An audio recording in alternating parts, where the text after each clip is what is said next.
एक सबसे बड़ा और पेचीदा सवाल है कि कैसे हम पता लगाएं कि हमें कोरोना होकर जा चुका है या हमें कैसे पता लगेगा क्या हमें कोरोना होकर जा चुका है। और काफ़ी सारे इसके साथ में कन्फ्यूजन्स है जो इस वीडियो में क्लियर करेंगे। बहुत सारे ऐसे पेशेंट्स हैं जिनको प्रॉब्लम हो रही है, जिनको बहुत ज़्यादा थकान, वीकनेस हो रही है, हाथ पैरों में दर्द है और सबसे ज़्यादा पिंडलियों में दर्द हो रहा है, यानी कि घुटनों के नीचे जो हमारे एरिया होता है पैर का, जिसे हम पिंडलियाँ कहते हैं, उसमें बहुत ज़्यादा दर्द हो रहा है, बहुत ज़्यादा वीकनेस, कमजोरी होती है और सूखी खांसी उनको 1 महीने से कंटिन्यूसली है और काफ़ी सारी मेडिसिन पेशेंट खा चुके हैं लेकिन उनको आराम नहीं मिल रहा है। तरह तरह की दवाइयाँ उन्होंने यूज कर ली, एलोपैथिक ले लिया, आयुर्वेदिक ले लिया, पता नहीं क्या क्या वो यूज करके बैठे हैं और उनको रिलीफ नहीं मिल रहा है। तो ऐसे सिचुएशन में हम कैसे पता करें कि क्या हमें कोरोना हो चुका है या कोरोना होकर जा चुका है या कोरोना के सिम्टम्स हैं, यानी कि कोरोना हो सकता है। तो इस टाइम ड्यूरेशन को हमें केवल 14 दिन का टाइम ड्यूरेशन याद रखना होगा। 14 दिन का टाइम ड्यूरेशन याद रखने से सीधा मेरा मतलब है कि काफी सारी ऐसी बीमारियां होती हैं जिनके टाइम ड्यूरेशन के हिसाब से बीमारियां आती हैं और जाती हैं। इसे हम कहते हैं इंक्यूबेशन पीरियड। इंक्यूबेशन पीरियड को समझना थोड़ा टिपिकल है, लेकिन इसे मैं आपको आसान शब्दों में समझाता हूं। जैसे मान के चलिए आज आपके शरीर में कोई इन्फेक्शन आया और ये इन्फेक्शन आपके शरीर में जिस दिन से सिम्टम्स आपको दे रहा है और जब तक ये आपकी बॉडी से निकल नहीं जाता तब तक का समय जो होता है इसे हम इंक्यूबेशन पीरियड कहते हैं। यानी शरीर में पहुंचा, सिम्टम्स देना स्टार्ट किए और शरीर से निकल चुका है, यानी जा चुका है, ये शरीर में वो वायरस बैक्टीरिया खत्म हो चुका है, इसे हम इंक्यूबेशन पीरियड कहते हैं। तो ये इंक्यूबेशन पीरियड जो कोरोना वायरस का है, कोविड-19 जो वायरस है, इसका इंक्यूबेशन पीरियड है वो 14 दिन का है। अब 14 दिन का कैसे है, यानी कि मान के चलिए आज कोरोना का इन्फेक्शन हुआ पेशेंट को और 14 दिन बाद, यानी कि आज से गिनेंगे तो आज से 14वां जो दिन है उसके अंदर पेशेंट के अंदर जो है कोरोना वायरस खत्म हो जाएगा। अगर बॉडी रिएक्ट करती है तो कोरोना वायरस जल्दी खत्म हो जाएगा और अगर बॉडी रिएक्ट नहीं करती है तो काफी सारे कॉम्प्लिकेशंस बनाकर जाएगा, यानी कि निमोनिया हो जाएगा, फेफड़ों में सूजन हो जाएगी, हार्ट पे दिक्कत आने लगेगी, किडनी पे दिक्कत आने लगेगी। ठीक है, काफी सारे ऐसे ब्रॉड सिम्टम्स हैं इसके जो बॉडी पर इफेक्ट करता है। तो यहाँ पर काफी सारी चीजों को समझना बहुत ज्यादा जरूरी है। थोड़ा सा ध्यान से समझें।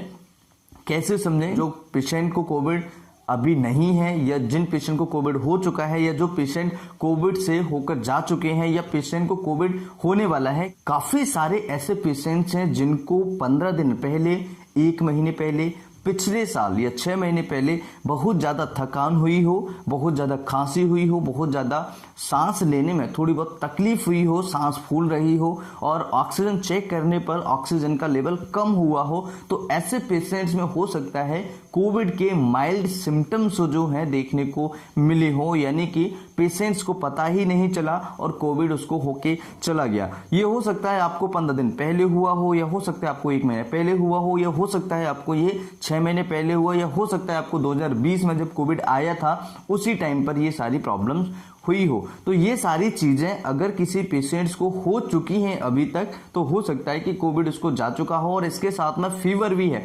विदाउट फीवर ऐसा कोई पेशेंट्स नहीं है जिसको फीवर नहीं आया हो कोविड के केसेस में। एक दिन तो एटलीस्ट 1 दिन तो पेशेंट को फीवर आया ही होगा।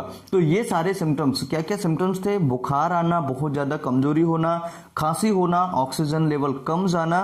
ऑक्सीजन लेवल कम जाना यानी कि जरूरी नहीं है कि 80 से कम आए, 90 से कम आए।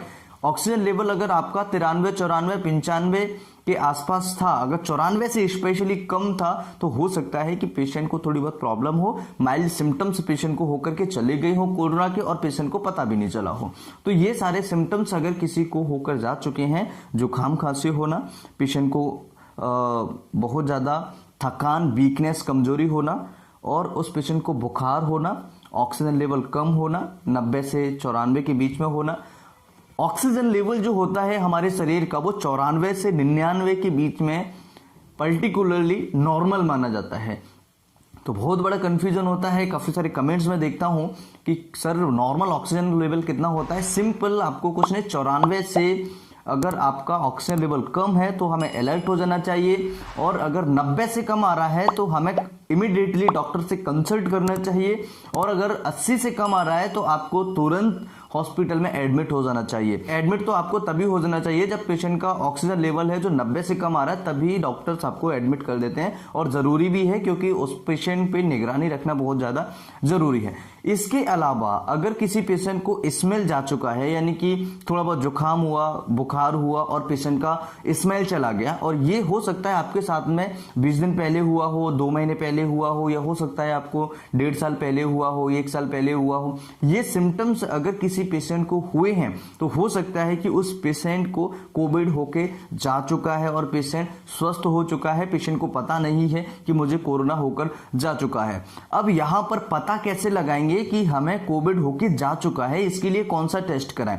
सिंपली आपको ब्लड जो टेस्ट करवाते हैं लैब्स के पास जाना है और उनसे बोलिएगा कि हमें एंटीबॉडीज टेस्ट कराना है। अब एंटीबॉडीज टेस्ट का मतलब सीधा ये है कि जब भी हमारे शरीर में कोई इन्फेक्शन होता है, कोई वायरस आता है, कोई बैक्टीरिया आता है, तो हमारी बॉडी में रक्षा तंत्र जो होता है, यानी कि इम्यूनिटी सिस्टम जो होता है, एंटीबॉडीज को डेवलप कर देता है।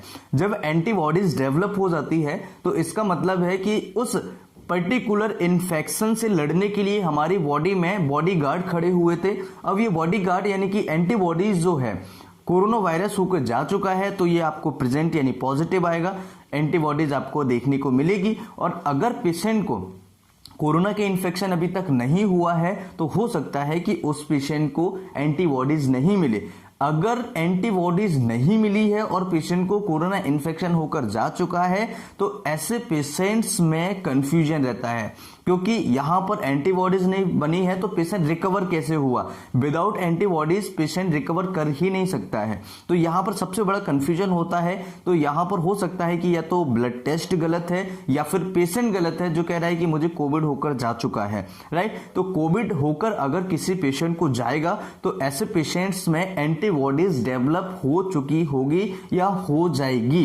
तो एंटीबॉडीज, अब जैसे वैक्सीनेशन चल रहा है तो वैक्सीनेशन में क्या होता है कि पेशेंट को आज वैक्सीनेशन लगा और उसके बाद 1 महीने बाद 2 महीने बाद एंटीबॉडीज डेवलप हो रही है, तो एंटीबॉडीज हमें बचाने का काम कर रही है, सीवियर कॉम्प्लिकेशन से बचाएगी। और काफी सारे ऐसे पेशेंट्स होते हैं जिनको विदाउट वैक्सीनेशन ही जो एंटीबॉडीज है वो डेवलप हो जाती है। जैसे मैंने आपको क्या बताया कि पहले पेशेंट्स को कोविड हो चुका है और उसके बाद में एंटीबॉडीज डेवलप हो चुकी है। तो एंटीबॉडीज कितने दिन तक रह सकती है ये भी बड़ा कंफ्यूजन रहता है। देखिए, किसी को हो सकता है 6 महीने एंटीबॉडीज रहे, हो सकता है किसी को 1 साल तक एंटीबॉडीज रहे, और जब तक एंटीबॉडीज आपको रहेगी, यानी जिस पेशेंट को कोविड होके जा चुका है और या जिसको वैक्सीनेशन लगा है उसके अंदर एंटीबॉडीज डेवलप हो चुकी है, और जब तक एंटीबॉडीज हमारी बॉडी के अंदर, शरीर के अंदर रहता है, तब तक एंटीबॉडीज के कारण कोरोना के इन्फेक्शन हमें नहीं होगा। अगर होगा भी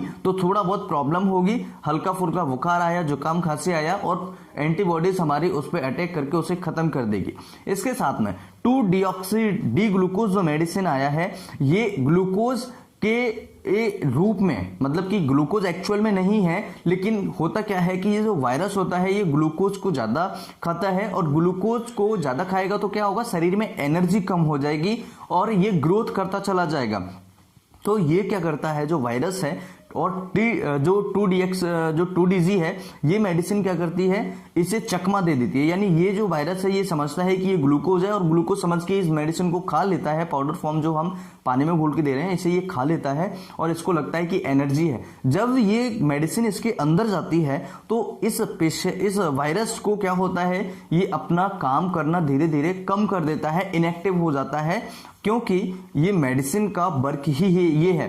तो उस वायरस को चकमा देना इस मेडिसिन का काम है, जो कि हर एक सेल तक, यानी वायरस के अंदर घुस करके वायरस को खत्म कर देती है। ये 2DG मेडिसिन है, यानी कि 2-डीऑक्सी डी ग्लूकोज जो मेडिसिन DRDO के द्वारा जो निर्मित की गई है, जो लॉन्च भी हो चुकी है मंडे को, ये इस मेडिसिन का बेनिफिट है। और ये ऑक्सीजन लेवल जो होता है कम होता है पेशेंट में, उसकी निर्भरता को कम करेगा, यानी कि पेशेंट को ऑक्सीजन की कम जरूरत पड़ेगी क्योंकि पेशेंट की सीवियरिटी कम हो जाएगी, खत्म हो जाएगी। अब यहाँ पर इसके अलावा कुछ और चीजें समझना जरूरी है, जैसे किसी पेशेंट को निमोनिया बहुत ज्यादा सीवियर हुआ हो या किसी पेशेंट को बहुत सीवियर खांसी हो और उस पेशेंट की सांस फूल रही हो और उस पेशेंट को बुखार आया हो। ये हो सकता है 3 महीने पहले हुआ हो सकता है आपको 1 साल पहले हुआ। ये सिम्टम्स अगर किसी पेशेंट को आए हैं तो हो सकता है कोविड उसको होकर के जा चुका है। अब हमें पता ऐसे ही लगाना है कि एंटीबॉडीज टेस्ट आप करा सकते हैं और आसानी से आप पता लगा सकते हैं। 200-300 रुपए के आसपास एंटीबॉडीज टेस्ट हो जाता है, या फिर डिपेंड करता है कि आप किस लैब से करा रहे हैं, कहां लैब से करा रहे हैं और किस एरिया में करा रहे हैं। इसके ऊपर भी आपका जो रेट है, प्राइस है टेस्ट का, वो वेरिएट कर सकता है। अब यहां पर कैसे पता लगाएं कि पेशेंट को कोविड के सिम्टम्स हैं, तो अभी जो कोविड के पेशेंट को सिम्टम्स चल रहे हैं वो मल्टीपल है और कई पेशेंट्स ऐसे हैं जिनको कोई भी सिम्टम्स नहीं है, केवल गले में खराश है, उनको भी कोविड का टेस्ट जो है पॉजिटिव आ रहा है। तो ऐसी सिचुएशन में हमें अब थोड़ा बचाव करना जरूरी है और जितना हो सकता है क्वारंटाइन रहें, होम आइसोलेशन में रहें अगर किसी पेशेंट को कोई प्रॉब्लम हो रही है तो। आज के इस वीडियो में हमने समझा कि कैसे पता लगाएं कि पेशेंट को कोरोना होकर जा चुका है, क्या क्या सिम्टम्स थे वो इस वीडियो में हमने समझे। वीडियो अच्छा लगे, इसी तरह की और वीडियो देखने की चैनल को सब्सक्राइब करें, कुछ पूछा चाहे तो कमेंट करें। मैं फिर मिलता हूं इसी तरह किसी नई वीडियो में, तब तक के लिए नमस्कार, thanks for watching, have a nice day, जय हिंद।